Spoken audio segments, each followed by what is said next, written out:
Is longevity determined by genes or by the environment? Which genes determine longevity? Why do spouses die at a similar age? We will try to answer these and similar questions in today's episode of the series Secrets of Genes, in which I welcome you. My name is Edward Kejnowski, and I work as a geneticist at the Biophysical Institute of the Academy of Sciences of the Czech Republic. When Queen Victoria died in 1901, she was 82 years old, which, at a time when the average life expectancy for women was 48 years, was quite an achievement. Queen Elizabeth, the Queen Mother, was 101 years old at the time of her death. When Akihito, the 125th Emperor of Japan, abdicated in April 2019, he was 85 years old. Looking at such families, it's hard not to get the impression that living to an old age must be somehow genetically determined. Scientists searching for genes that might be responsible for longevity have studied people over the age of 110, the so-called supercentenarians. In these remarkably old people, they discovered a number of genes that appear to be markers associated with exceptional longevity, such as FOXO3, a transcription factor important for cell renewal. The genes found can be classified into two distinct groups: cell maintenance and protection against certain diseases.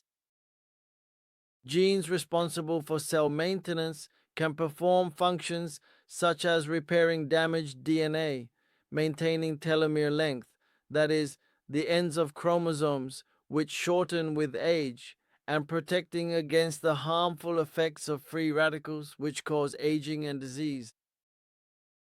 Genetic studies suggest that supercentenarians have genes that perform these biological tasks in a much more efficient manner. Genes in the second group, that is, genes providing protection against diseases, are associated with an increased risk of certain health problems, such as heart attack, stroke, and type 2 diabetes, at least when they occur in people with an average lifespan. If an alternative set of markers is present, it actually appears to be protective. We can't go so far as to say that they definitely protect, only that this is the case for those who do not have markers of increased health risk. Let's say no news is good news. The consequences of this fact only become apparent in exceptionally old people, because until then it seems that environmental factors, such as smoking and an unhealthy diet, have a more significant impact on health and thus on lifespan than genetics.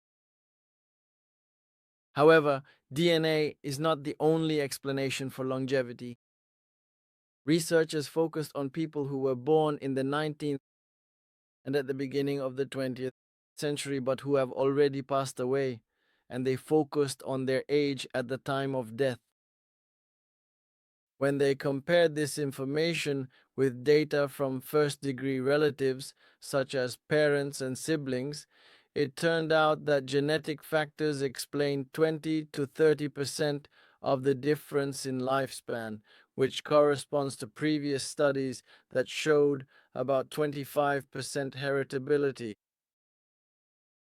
Data from recreational genetics also showed that spouses tend to die at a similar age, which may not be surprising given that couples share non-genetic influences on their longevity because they live together.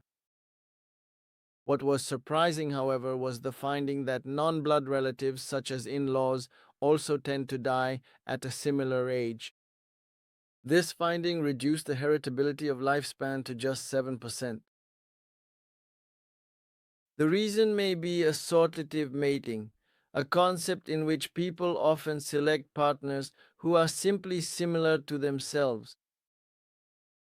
In reality, it seems that how long we live is truly a combination of both genetic and environmental factors. So, if we want to maximize our chances of living to 100, don't smoke, eat well, and exercise.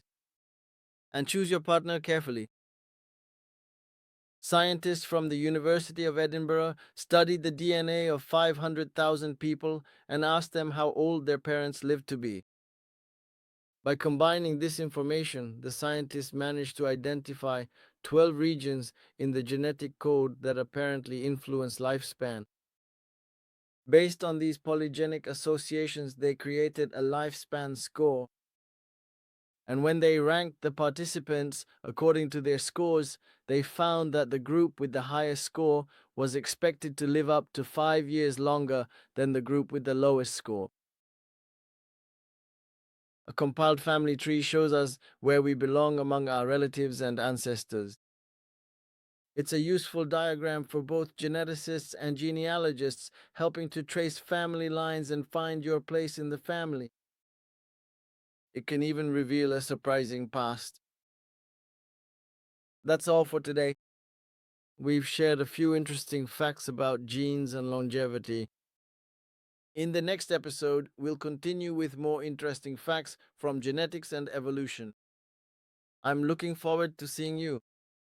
If you enjoy my storytelling, I'd be grateful for a like and for subscribing to my channel. I really appreciate your support. Thank you and bye bye.